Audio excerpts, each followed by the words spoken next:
This is Miraj. Miraj makes a living as a travel writer.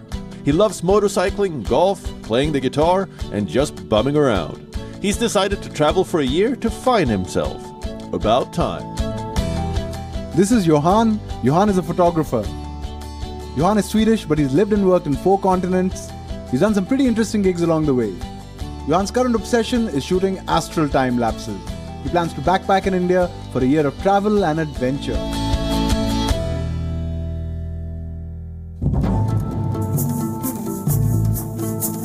Johan is keen to shoot an astral time lapse of a meteor shower, and that's our cue to leave Bhimtal and head up to Kasar Devi, a pretty hamlet in the hills just above Almora town in Uttarakhand. I've been to Kasar Devi a couple of times in the past, and I have felt this mysterious pull that it's known to exert on people. I'm hardly the first to feel this way. Kasar Devi has acquired a reputation from the mid-20th century as a bohemian colony that's attracted writers, artists, and spiritual seekers. Its small size belies its significance in pop culture. Even though it's no longer hippie central, every time I go there, I end up meeting interesting characters who are living life on their own terms and a bit off the grid. Allene Singh, or Bob Dye as everyone calls him, used to have a flourishing apparel business in the United States of America until he decided to give it all up and come back to India on an existential search. When you meet him for the first time, it's easy to assume that Bob Dye is high on something. His rapturous laughter certainly has no precedent. But that's a misleading notion. All Bob's high on is life, and he's generous enough to share it with people like us who land up unannounced at his doorstep. His house right on the ridge has panoramic views of the peaks, and it's the perfect place to lay our hats for the night to catch that meteor shower. Bobda. Oi, Miraj. Good to see you, brother. Wow.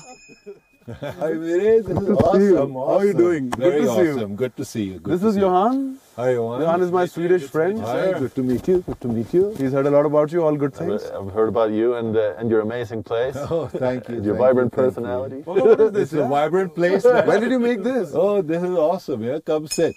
Come. But your hair kya ye? This looks like a magical spot. Come, magical Johan. spot. Come, sit. This is Bobda's time machine. This is where he sits and exactly. You know? This stops time. As a friend of mine once told me, who sits on a roof like this, I said, bro, how do you travel? And he's like, yeah, I travel from right here. Mind travel. That's true. I'm meditating, Bobda, and going. No, I sit here and the whole world passes by. Which it does. The sun comes up, it goes down. The moon comes up, it goes down. You see all the stars move. I didn't think of that. And that's what we're here So for. You're moving by staying the same. Yeah, because everything else is moving at millions or thousands of miles an hour. Right. So what am I going to do going at 80 miles an hour? Might as well just chill. Anyway, Bobda, this fellow wanted to shoot a time lapse, an astral time lapse. There's a meteor shower going on. And we were in Saptal, and I'm like, well, this is no place to shoot it. You have to go up much higher, and we'll go to Kasar. And then obviously, if you have to go to Kasar, then, this rooftop is on the ridge. You've got like views both sides. Morning is just going to be incredible. The Nanda Devi peak is right there. This is the place in Kasar Devi, and this is the man in Kasar Devi. You're all-round capital bloke in town. But you don't mind if we sort of use your roof tonight? Please, be my guest.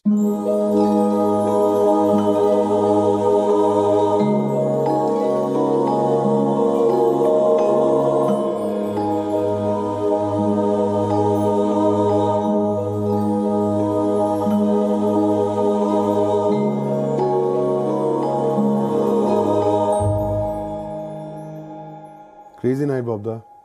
But anyway, it was worth it because the stars really came out. And we're coming from Delhi, in Delhi, well, all you see is haze. And sometimes you'll see Sirius peeping out, but that's about it. But Johan was asking me, he's like, he was asking a bit about you. And I was like, well, he used to live in the States and now he lives in Kasar Devi and he has this gorgeous cabin. And I was trying to convince him to come here. This place was a ruin. It was a bit of a mess, but you've renovated it and it's gorgeous now. And thank you. And he's also gone from a guy who had a lot of material stuff to a guy who's sort of living the minimalist life now. Pretty much, eh? But what a spectacular place. Yeah? It is entirely. Absolutely. Because sometimes I had the feeling for my personal self that the more stuff I accumulate actually came in the way of me and the mountain, or me and the sunrise or the sunset or whatever.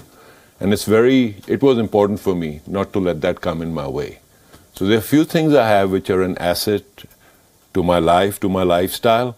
But beyond that, I don't really feel like accumulating stuff, you know, to make myself more or less than people around me. It's just Well, fine. those trousers are an asset, I can tell you that. I've never seen anything like it. That's amazing. Yeah. Why not? I love it, man. They're awesome. They're No, a company. but seriously, why Kasar? Because I was living in an absolutely beautiful place in California, in the States, and it's on the Pacific Ocean, on the Monterey Bay, which is one of the most amazing marine wildlife-friendly places on the planet. And it had the fjords like the Scandinavian countries and the Pacific Ocean like the Hawaiians. And I just had a business that was flourishing, and the people around me really took me into the community as a person, and really gave me enough confidence to flourish inside also, and to be really happy to be comfortable in my own skin, really, just to put it simply. And do you find the same thing here? Yeah, then after that I was roaming around and trying to find similar kind of beauty somewhere, and this is where I found it. Oh, okay. Well, Kasar is pretty, but I've always been fascinated by Kasar because of all the references to, you know, I read Ginsberg, the Beat Poets, I love John Steinbeck, and all of these guys have a Kasar connection. The Beatles connection I've heard of, I don't know if it's really I don't know how true it is. I'm sure it is to some degree. Even Dylan apparently was around at some point. And there are a lot more, thousands and thousands of more people who've come and drawn inspiration from it. Basically, they've resonated with it, and the place, you know, I mean, NASA did some overhead surveys and all, and they found it to be a very, one of the 3 most powerful magnetic hotspots on the planet. So this is one of them, the ridge, and people who came here definitely must have felt something, a resonance, because we are electrical magnetic beings to some extent, yeah. And more than we know now, we'll know more and more later as time goes on. But they just felt inspired, and so they stayed here. And they did what was good for them in their line. If they were writers, they wrote. If they were singers, they searched and sung songs. And if they were meditative thinkers, then they sat here and meditated. And if, you know, they're enjoyers like me, I'm here enjoying. Did you make that spear? I suppose would it qualify as a spear? Oh yeah, because there were some leopards here in the forest, and people told me, do you have some protection? So this is it. This is your protection against a leopard? Yeah, because then when he sees this, he says, are you kidding me? He's going to roll over with laughter and maybe have a stroke and die. But otherwise, there's nothing that's going to hurt him. That's all the you can do. leopard is going to be laughing. I mean, that's ridiculous. Maybe it'll scare the monkeys for sure. After we left Bobda, we met with a friend of his, Raul, who used to be an off-Broadway actor in New York and now lives in Kasar Devi, where he takes people on spiritual and life inspiration tours. He walked with us to visit the renowned Nanda Devi Handloom and Heritage Center. In this independent cooperative, 80 women are engaged in producing superb woven and knitted products from sheep wool, silk, pashmina, and even alpaca wool. I really want to buy a souvenir from this area, and this could be a great place to find something. So Johan, this is a very nice enterprise that is made to, you know, give people, women employment. That's the main setup. Right. And a lady called Mukti Datta runs it. Right. And you'll see a lot of great Mongolian pashmina, Tibetan pashmina. Deviyo ko namaskar. Kaise bhaiya?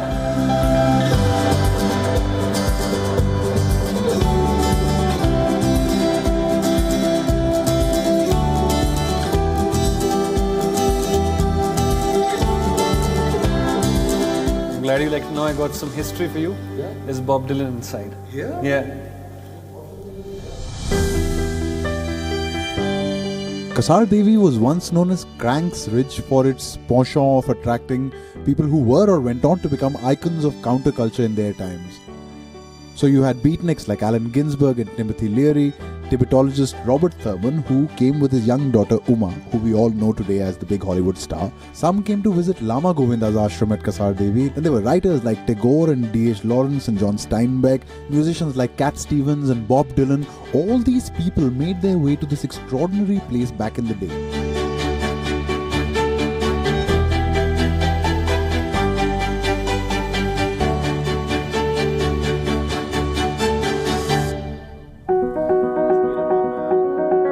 Johan Camoirano is an Italian painter who often paints self-portraits out of his studio in the hills of Kasar Devi, where he lives with his wife and kids. I had found a painting online which resembled a combination of Salvador Dali and Johannes Kepler, which got my attention, so I figured we should go check his place out here. Hello, Johan. Really home? Hello. Oh, hello. Welcome. Hello, Johan. How are you? Hey, Johan. Please come in.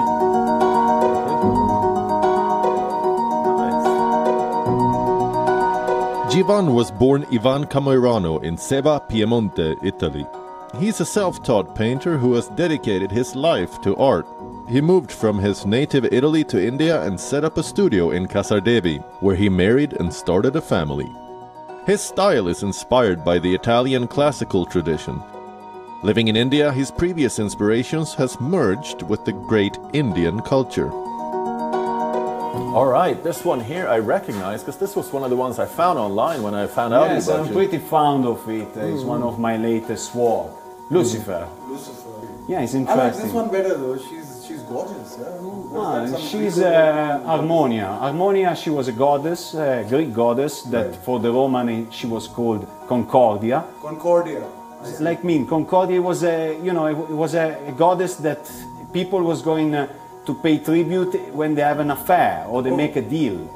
To like a sign of friendship or to establish, a proper commitment.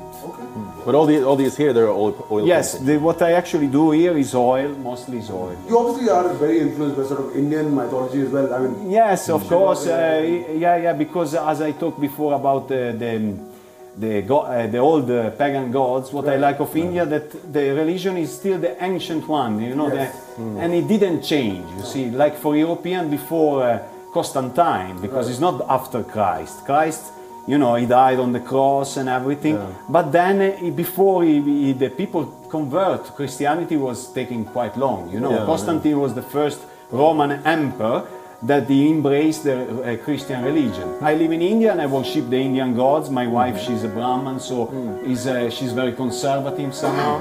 And so I like to respect and worship as well the Indian gods.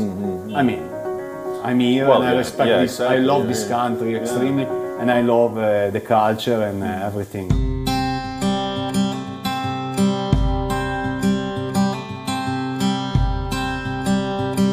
Jeevan, what about Kasar, man? What is it about this place that draws like all creative people? I mean, you were here, we met a few others. What is it about this place? You didn't realize it yourself by coming here and see it? Well, I mean, Sorry about such a cool answer, but no, actually this place is really useful. First of all, you are in top, so you have this sensation of being in the sky. Right. And the energy is great. Okay, you want that? Yeah. All right. So it was great to meet you. Oh, thank you for your time. It was great meeting you. Yeah, I'm such a thank bonus you. we didn't, Thank you for your visit. Thank you very much. Have a good time and best of luck. And I hope I see you in exhibition Thank you very soon. much. Thank you. Ciao. Cheers. Ciao. Ciao. Bye. Bye. Ciao. A few months back, I read this interesting travelogue about a trek in the Himalayas. To my surprise, the article mentioned that the writer Shikha Tripathi lived in Binsar, which is a wildlife reserve just about an hour's drive from Kasar Devi. Shikha moved to Binsar from Mumbai. The contrast could hardly be starker. I can't recount the number of times the thought has struck me when I've travelled to a remote place to write about it. I'll find myself wondering what it would be like to settle down there, get to know a few people, maybe even make a life there. But it's never gone beyond being a hypothetical possibility. And here was someone who'd made that move, and I couldn't wait to see what her life was like. Shikha? Yes. I recognize you from the pictures. I'm Meraj. This is my friend Johan. Hello. And I thought you were a poor writer living up in the hills. If you live here, that story is already over. This is more like my workplace. You work here? Yes. Well, that makes it marginally better. I mean, even as an office, this is like, I didn't expect this at all, honestly. Well, this is a very old, 150-year-old building. Right. Which was the house of Commissioner Ramsay. Oh. But now we run it as a heritage hotel. In 1856, the British Commissioner of Kumaon, General Sir Henry Ramsay, cousin to Lord Dalhousie, the Viceroy of India, acquired this piece of land and built a house for himself. This grand house sits by itself in a corner of the sanctuary. Pretty much the perfect perch for a writer, I would think.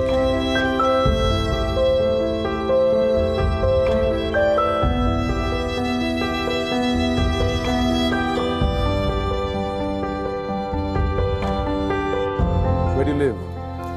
It's a short walk away. Chalo, wahan chalte hain. This doesn't suit our story. Chalo.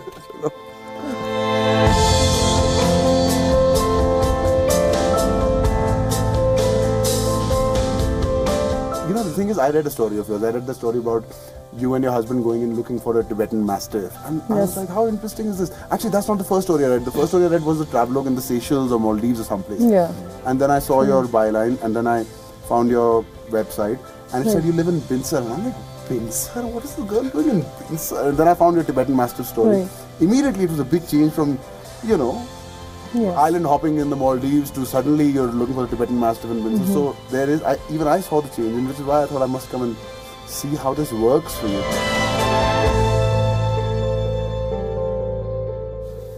I like this place, Shika. This is more like, much more homely, and I mean, I get it. I mean, I was wondering why you would not live there, but this place is more like home, huh? Yeah, definitely. That's the reason why I chose to stay here. Right. Also, this is much closer to the off-the-grid concept that I wanted to live by. Oh, right. So we do have, I mean, all of Binsar is off the grid. Yeah, that's what I thought. Yeah, yeah.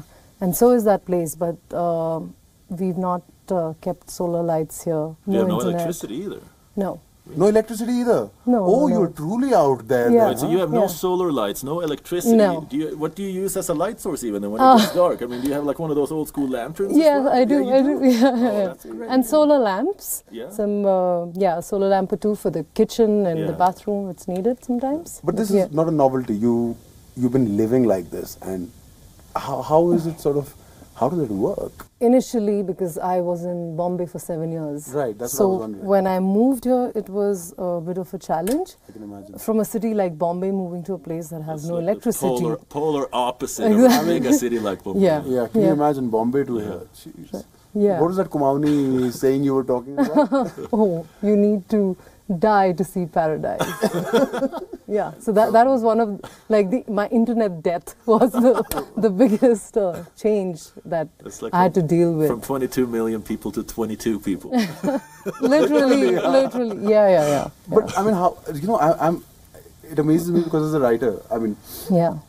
I've gone on. My habit for just churning out prose without checking references, without rechecking things, has kind of gone out the window because I'm already. I put stuff down, but I'm like, I check facts. I go back to the internet again and again. Has it affected your writing? How has it affected? How do you manage to write here? Well, so the thing is that it's got a lot, like the way you live definitely affects the way you write because it's a creative process and it's a sum of what you're experiencing all the time. Absolutely. So one of the things is that when I came here, the thing that I needed the most was the internet. Right. And I used to actually make Right, a I trip can to imagine. Almora to send my emails Right. and then come back here.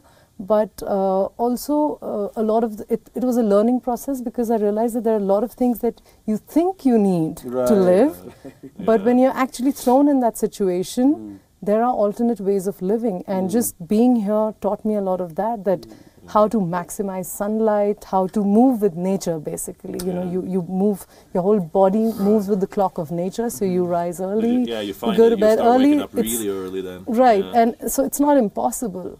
You can get things done, you can do everything. And also the setting changes, it influences you're a lot more calmer in these surroundings. So You are, no? Don't get head up. Definitely. You don't have any road rage here, I suppose. You know, I had a fight with the guy walking down the meadow there.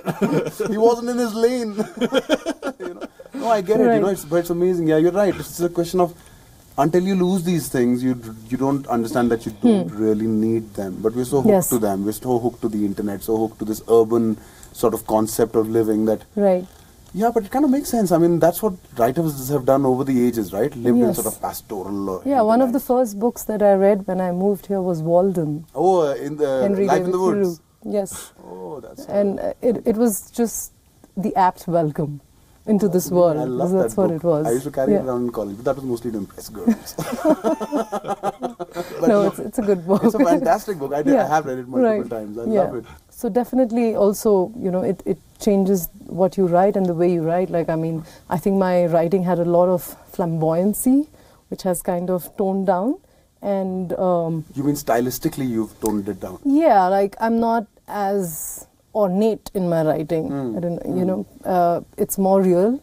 You found your voice, you think? Yes, definitely. And there's just so much to learn every single day. And the new things that you see and the way you see the forest for me has changed every single day of living here. Like, I mean, I can imagine, like now suddenly, like climate change and forest fires and these things, these are real things, not just news. No, absolutely. And for example, last year I did a story for a newspaper on World Environment Day. Right. And that was just based on my experience of looking at the snow peaks here around that I see from my window. Right. And just over the years, how I've seen the snow gradually recede.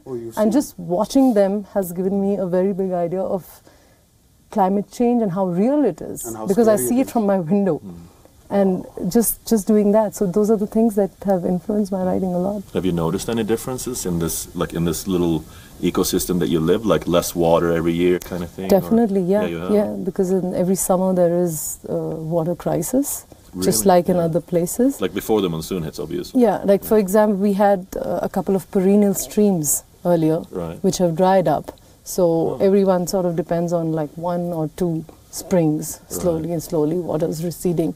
And also in terms of birds and wildlife, like Binsar is known for birds. There are more than 200 species here of resident and migratory birds. But you see fewer birds every year. You do? Yes. You always think about, especially like, I do like Walden a great deal, and John Keats, and all these guys walk for months in the hills and just to sort of get their muse back, you know? Yes. And I think I kind of get it. I'm beginning to get it.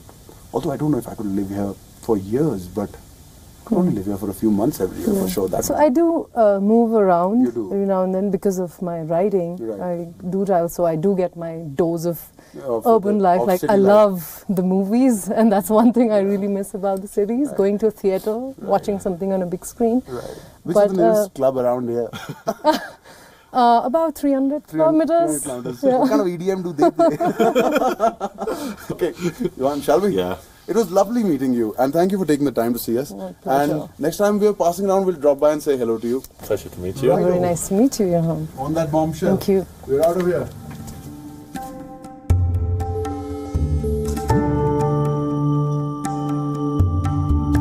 Binsar is one of the most pristine forested regions in this area, and you can't even live here. Let's go check out the temple. This is a really old temple, huh? It's like 900 years old, I believe.